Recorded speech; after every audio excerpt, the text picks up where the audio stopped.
understand that kids with disabilities are managing disabilities at the same time as they are managing the mental and emotional trauma of being a disabled child. I was a child with disabilities, and one thing that I really wish in hindsight was that I had gone to therapy at a young age, because I believe therapy helped me significantly when I was older with unpacking a lot of the harmful things that I had learned in childhood. But therapy is one of those things that's not accessible for everybody, and I understand that. And I was lucky enough to, have what's it called, health insurance coverage that covered the majority of my therapy, thanks to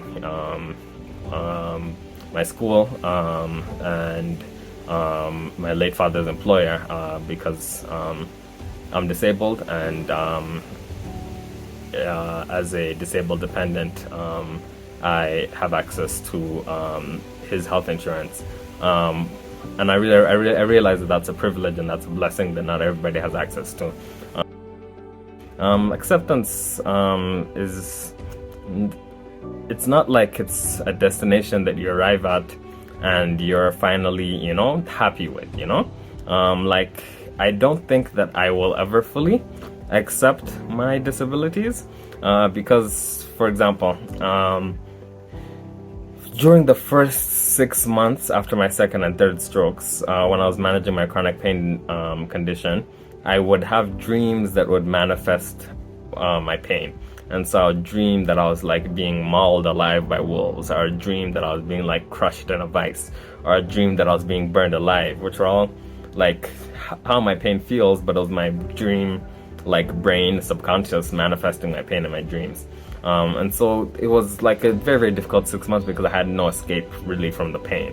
I would distract myself with things like TV, or things that required minimal concentration, or like reading comics, because like comics, the pictures guide the guide the story, and so there's minimal text, and so those are accessible to me.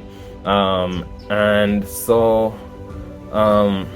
that was very, very difficult. But then after those 6 months, all of a sudden I went to sleep and I dreamt, and in my dreams I was pain-free, I was seizure-free, I was fatigue-free, and I was doing all these things that I wish that I could do, but I can't physically. And every night when I go to sleep, I have these dreams where I'm running around and doing all these things that I wish I could do physically, but I can't.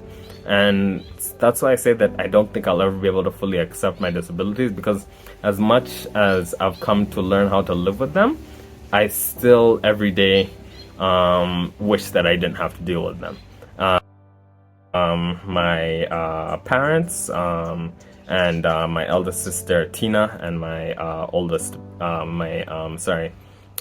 second oldest brother Victor. So my parents, in particular my father, was the person who was there with me when I was at all these hospitals after my first stroke when I was 9 years old, because my mother was at home taking care of the rest of my siblings. And so my father, I have a lot of fond memories of being at these different hospitals with him. He was, working remotely, and I was, working on schoolwork that had been sent remotely, and I have fond memories of learning how to write with my left hand with him there, encouraging me, doing physical therapy with him there, encouraging me. And one thing that I really respected about my father was that he was never afraid of my disabilities. He never outwardly expressed fear over what I was going through, even though he must have internally been struggling with, grappling with his child being disabled, and the doctor is telling him that I wasn't going to make it to see my 10th birthday. He never outwardly expressed that or put that onto me, which I really appreciated, because a lot of people, what they do when somebody is struggling is they dump their emotions onto the person who is struggling, when instead they should be, venting or dumping onto people who are less affected by it, instead of the person who's most directly affected by it. And my father never dumped onto me. And so my father was a great support during this time, and he just kept on like encouraging me to just keep trying as best as I could to like modify the things that I could. My mother was of significant importance as well. When we got out of the hospital and got back home, she didn't exclude me from the chores and the things that I was supposed to do around the house. I had to modify the way that I had to do them, but being part of the family unit and being like able to contribute even in a modified way really significantly helped. And my mother has always had a strong like belief in me, and I'm always grateful to her for that. Yeah, my siblings were all very, very supportive. My older siblings in particular would like help protect me, as I said, from bullies and ostracization from school. For my first stroke, it didn't affect me academically, I would say. I would have migraines, but I would deal with them. And I was always a strong academic performer and always academically inclined. I mean, as I said earlier, I got a full tuition scholarship to attend university in the US. And so it didn't affect me academically until my second and third strokes, which came with my seizures and my pain and my fatigue, which affected me academically because I had to drop out of my master's program. I took a leave of absence for 3 semesters and then I had to make the decision to go back or to drop out. And I chose to drop out because I knew that with my newfound limitations due to my disabilities and only being able to work for 20 hours of work a week, that was not what I needed to be able to handle a full-time master's program and working part-time, because my part-time work was already 20 hours of work a week, which involved a lot of intensive reading and writing, which I was not capable of anymore. And on top of that, my classes, I couldn't handle it. And so it definitely affected my academic performance. So my social relationships with people have been affected by my disabilities because some people just don't know how to handle being around a disabled person, and they might, make things about themselves and how it affects them. They might change the topic and not even want to discuss it. They might try to, convince me that if I think positive, or if I try yoga, or if I try this herb, or if I go to this witch doctor, or if I go to this faith healer, then I'll be healed. And that's not listening. And so I've had a lot of my social relationships where it's people in my life who I used to be closer to, who I may have pushed, not necessarily who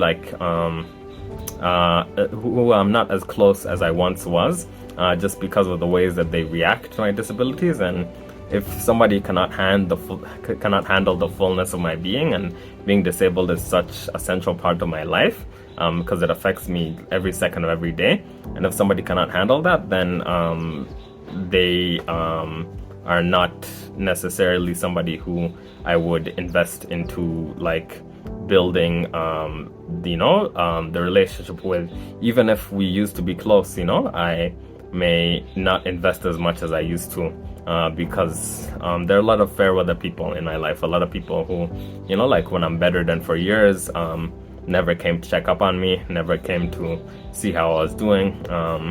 And I believe that relationships are not always 50-50, but whenever anybody in my life is going through something, I always try to go out of my way to check up on them. And so seeing that a lot of people didn't do the same for me, or were checking in a way that was checking in terms of with a bunch of advice that I didn't really need or want to hear, it affected my social relationships significantly.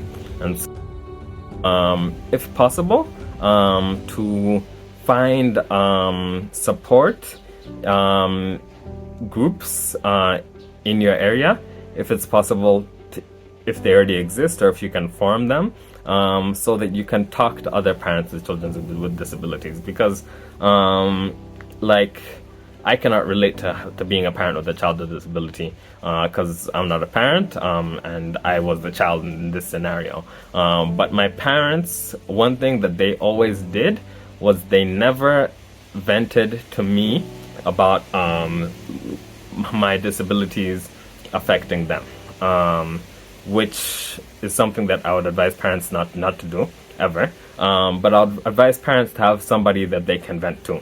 And I believe that having somebody who can relate to your experiences, another parents, like a parent support group of parents with children with disabilities who can relate to and understand the complexities of caretaking a child with disabilities, I believe that would be a great help and of great support when parents are struggling to lean on.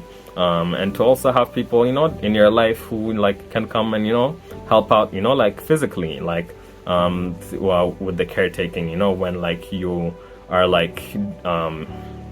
tired and, so yeah, my advice would be to find support.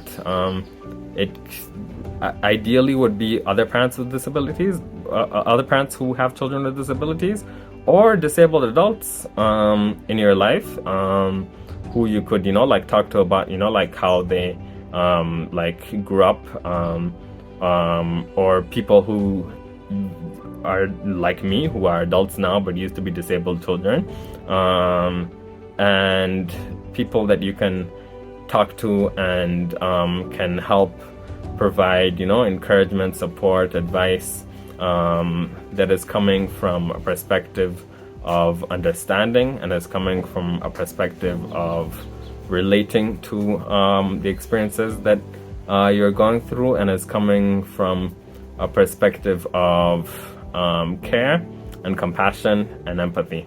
And even if you can't find that, therapy would be a great resource. I know that therapy is not accessible for everybody, but there are a bunch of resources out there that are free therapy alternatives, like different apps and stuff like that. And talking with a professional about everything you're going through as a parent of the child with a disability will help you parent your child better, because the professional will be able to provide an unbiased viewpoint, and will be able to help you provide with tools and coping mechanisms in order to better parent your child. And so yeah, therapy, support groups, talking to other parents with disabilities, talking to people who used to be children with disabilities but who are now adults, talking to adults with disabilities, and just talking in general. It doesn't even have to be somebody who has a disability or has any relation, opening yourself up to be able to talk about your struggles and your the things that you're dealing with other people, has always helped me in life. Whenever I'm going through something, whenever I'm able to talk it through with somebody, it always helps me. Writing